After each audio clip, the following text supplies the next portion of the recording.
Good morning student. अगर आप class 5 में पढ़ते हैं, कक्षा 5 में पढ़ते हैं और आपने विद्या ज्ञान स्कूल का पेपर का जो है कि फॉर्म भरा है, तो आप इस चैनल को सब्सक्राइब कर सकते हैं। और विद्या ज्ञान का पेपर भी आप सबका होने वाला है, तो आप इस पेपर से देखकर आप तैयारी जो है कि कर सकते हैं इस वर्ष की। तो ये उत्तर प्रदेश द्वारा है जारी और ये विद्या ज्ञान स्कूल का पेपर है, ठीक है। तो यहाँ पर प्रवेश परीक्षा कक्षा 6 वालों के लिए है। तो यहाँ पर मैंने एक पेपर को जो है कि हल करने वाला हूँ। तो यहाँ पर ये मॉडल पेपर दिया है 2021 और 22 का। तो यहाँ पे खंड का पहला, इसमें जो है कि इसमें भी कुछ खंड दिए रहते हैं। तो इसका पहला खंड क है, तो इसका खंड क में आएगा हिंदी।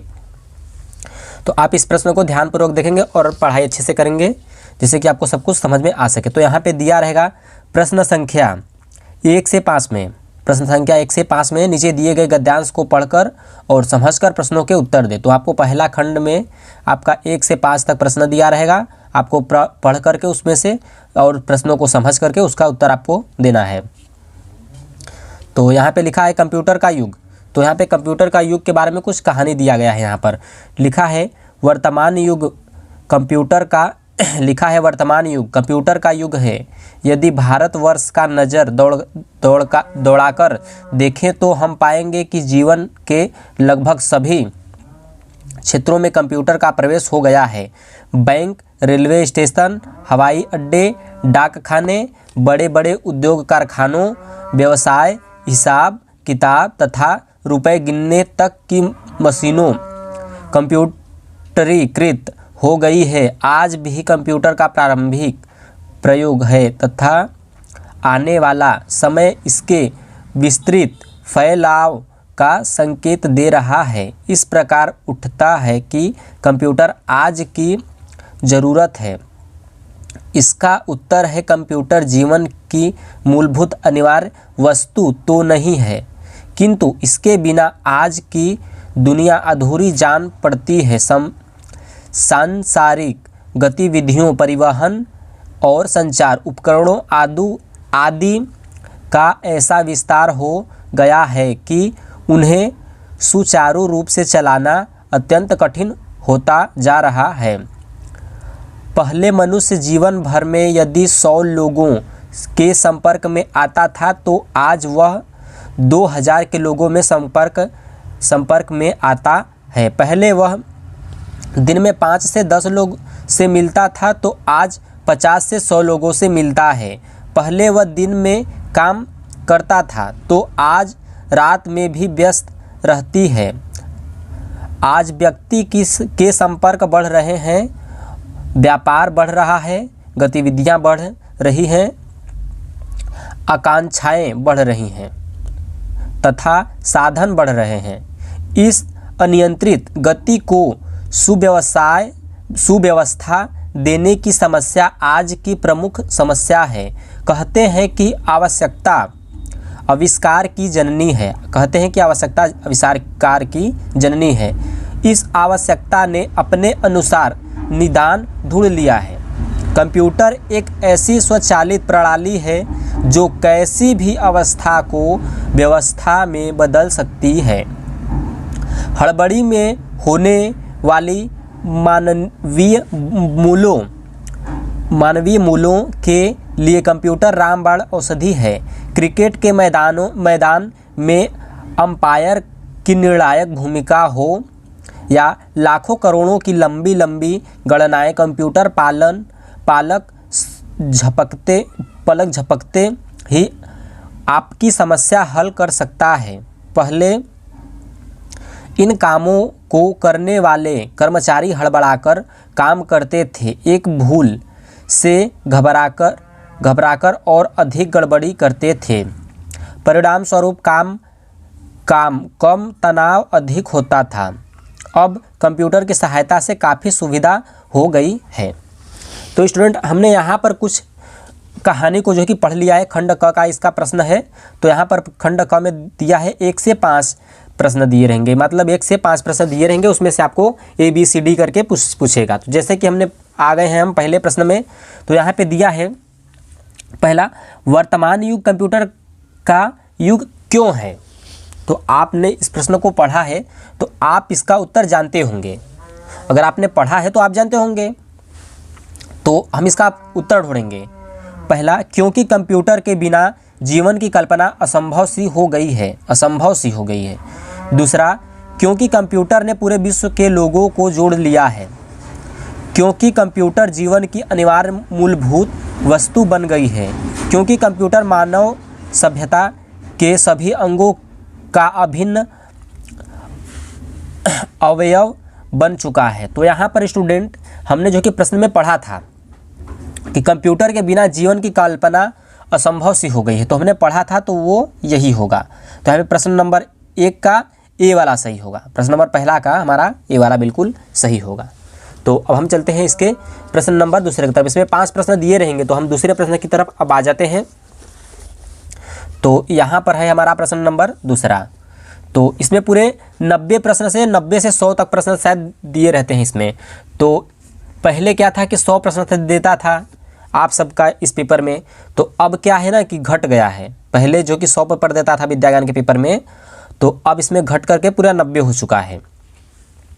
और अब हम चलते प्रश्न नंबर दूसरा, कंप्यूटर किस प्रकार रामबाण औषधि है? तो कंप्यूटर किस प्रकार रामबाण औषधि है? तो प्रश्न नंबर दूसरे का कौन सा सही होगा? तो कंप्यूटर काम के तनाव को समाप्त करने का उपाय है। कंप्यूटर कई मानवीय भूलों को निर्णायक रूप से सुधार देता है। तो यहाँ पे स्टूडेंट जो होगा प्रश्न नंबर दूसरा का हमारा ये बी वाला सही होगा, कई मानवीय भूलों को निर्णायक रूप से सुधार देता है, तो ये वाला बिल्कुल सही होगा। प्रश्न नंबर तीसरा की अगर हम बात करें तो कंप्यूटर के प्रयोग से पहले अधिक तनाव क्यों होता था? लंबी गणनाएं करनी पड़ती थी, यहाँ पे दिया है गलतियां होने से कर्मचारी घबराते थे, यही सब दिया है। तो इसका जो होगा गलतियां होने के कारण कर्मचारी डर और घबराए रहते थे, तो ये वाला बिल्कुल सही होगा। इसका प्रश्न नंबर तीसरे का बी वाला भी सही होगा। और चलते हैं प्रश्न नंबर अपने चौथे की तरफ। तो यहाँ पर अब प्रश्न नंबर 4 दिया है। प्रश्न नंबर 4, कंप्यूटर के बिना आज की दुनिया अधूरी है क्योंकि सारी व्यवस्था, उपकरण और मशीनों कंप्यूटरकृत हैं और कंप्यूटर की मानव एकीकरण का आधार है। सी, कंप्यूटर से सारी प्रक्रियाएं आसान बना दी हैं। डी, कंप्यूटर द्वारा मानव सभ्यता अधिक समर्थ हो गया है। तो यहाँ पे प्रश्न नंबर चौथा का जो कि हमारा बिल्कुल सही होगा, तो वो एक वाला होगा, पहला वाला ए वाला होगा। सारी व्यवस्था, उपकरण और मशीनों कंप्यूटरकृत है। तो यहाँ पर जो कि जितना भी सारा सिस्टम हो रहा है सब कंप्यूटराइज हो जा रहा है, ठीक है। आपको समझ में आता ही होगा कि कंप्यूटराइज अब जो कि सब कुछ हो रहा है, और हमने कहानी में भी पढ़ा यही था। और यहाँ पे अब इसका इस निर्देश का जो है कि अब ये हमारा लास्ट प्रश्न है, ठीक है।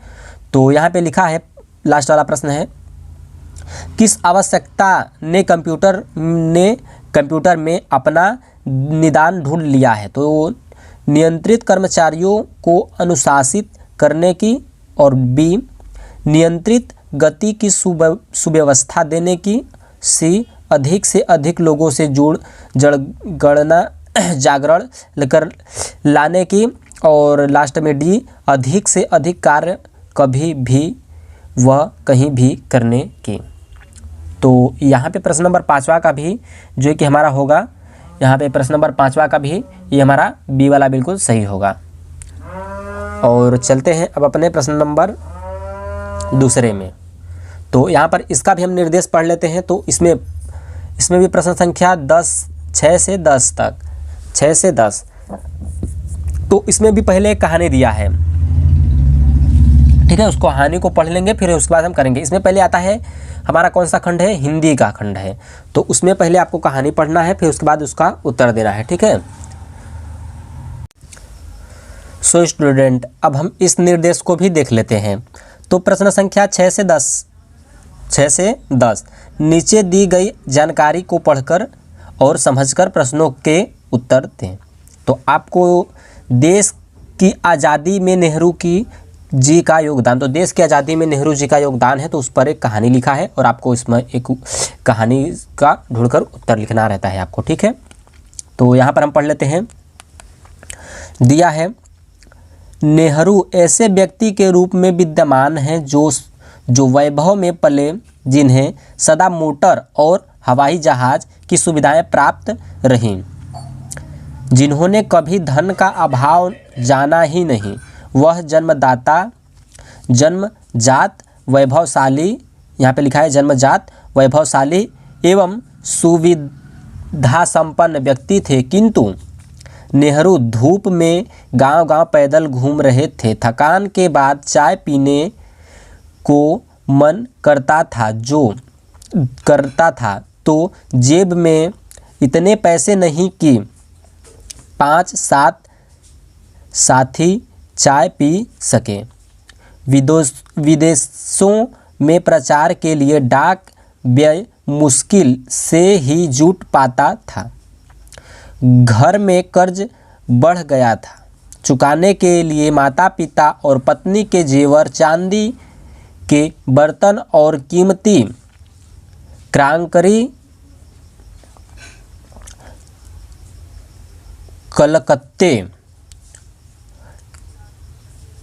कलकत्ते के बाजार में चुपके से ले जाई गई।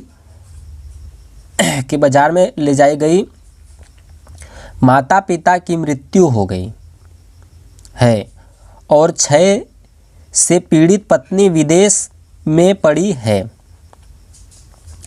देश में दमन चक्र चल रहा था। स्वयं जेल में बंद चिंता से छटपटा रहे थे, किंतु कर्म योगी नेहरू ने जेल की 9 वर्ष की इस यातना भरी अवधि में ही विश्व साहित्य की अमर कृतियां रची। मानसिक वेदनाओं का लंबा इतिहास। आज़ादी मिली तो देश के टुकड़े हो गए, आदमी जानवर बन गया। लाखों इंसानों के लंबे काफिले कुटुंबियों की बेकफन लाशों को छोड़कर राजधानी आ गए। अहिंसा, सत्य, प्रेम, त्याग सारा दर्शन और आदर्श ध्वस्त हो गए और गांधी की हत्या कर दी गई। भारत गणतंत्र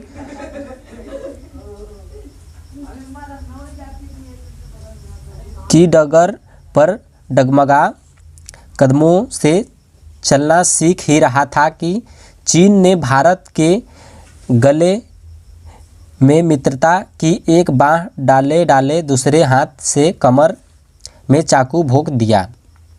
इन परिस्थितियों में भी उस कर्मयोगी ने साहस का परित्याग नहीं किया। तो अब हमने इस कहानी को पढ़ लिया है, अब इसमें उसका उत्तर खोजना है। तो यहाँ पर 6 से 10 में 10 तक प्रश्नों के उत्तर को हमें जो कि खोजना पड़ता है। तो यहाँ पे हम खोज लेते हैं अब। तो नेहरू के विश्व में देशवासियों की धारणा की थी। वे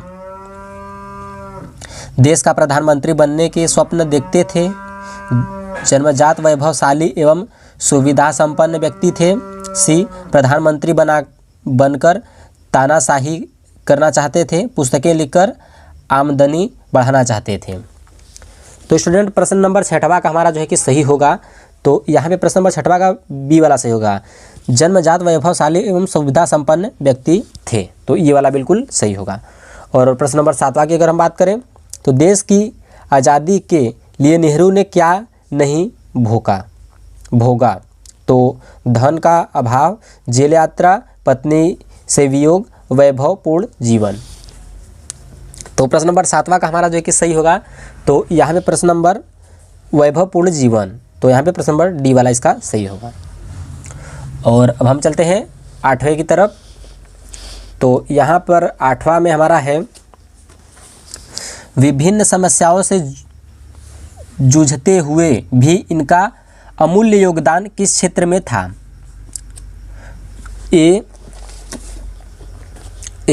नवयुवकों में देश प्रेम के भाव जगाना।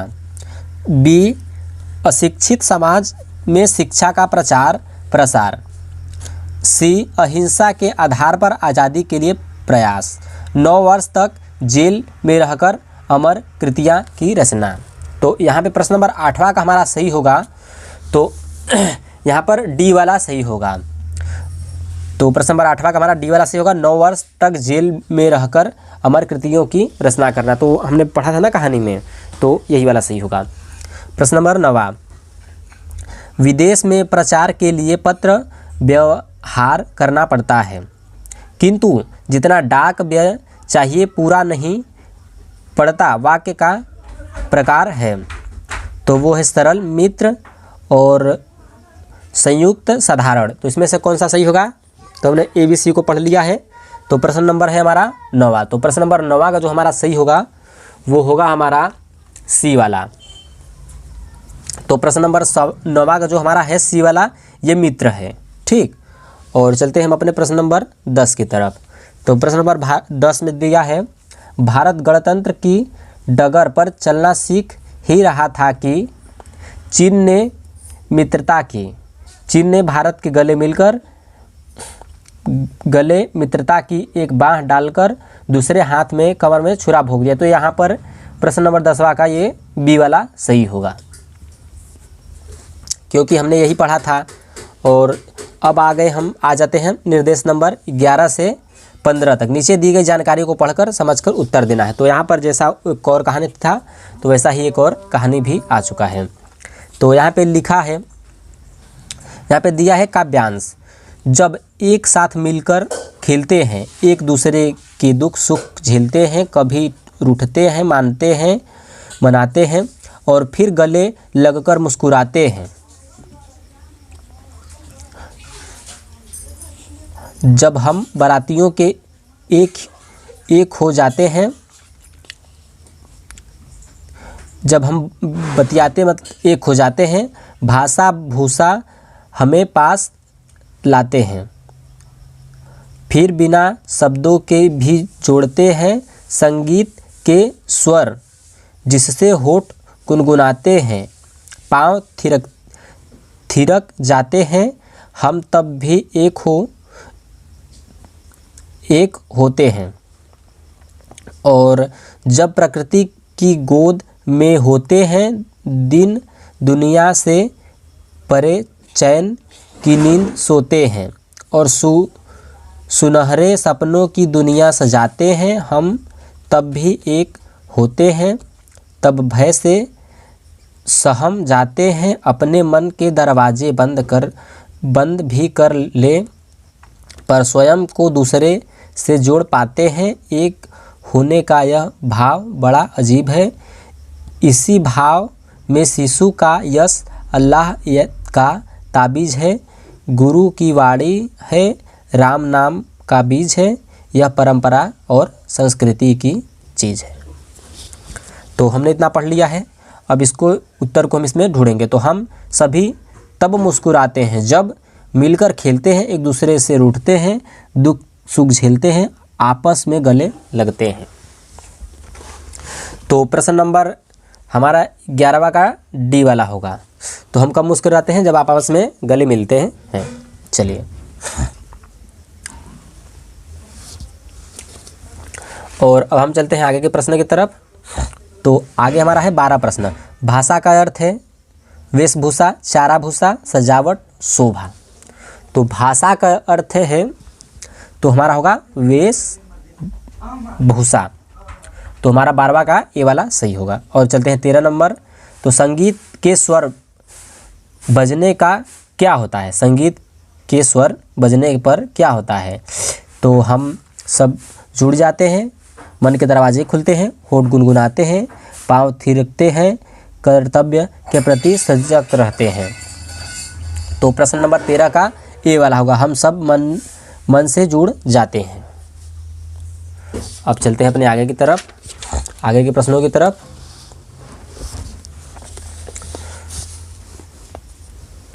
तो प्रश्न नंबर 14 एक होने के भाव अजीब है, क्योंकि सभी ईश्वरीय शक्ति की हम पर कृपा है। हम यहाँ पर सब कुछ दिया है। तो इसमें प्रश्न नंबर 1 यहाँ पे 14 वाला क्या कौन सा सही होगा? तो यहाँ पर D वाला सही होगा, हम सभी मान करते हैं।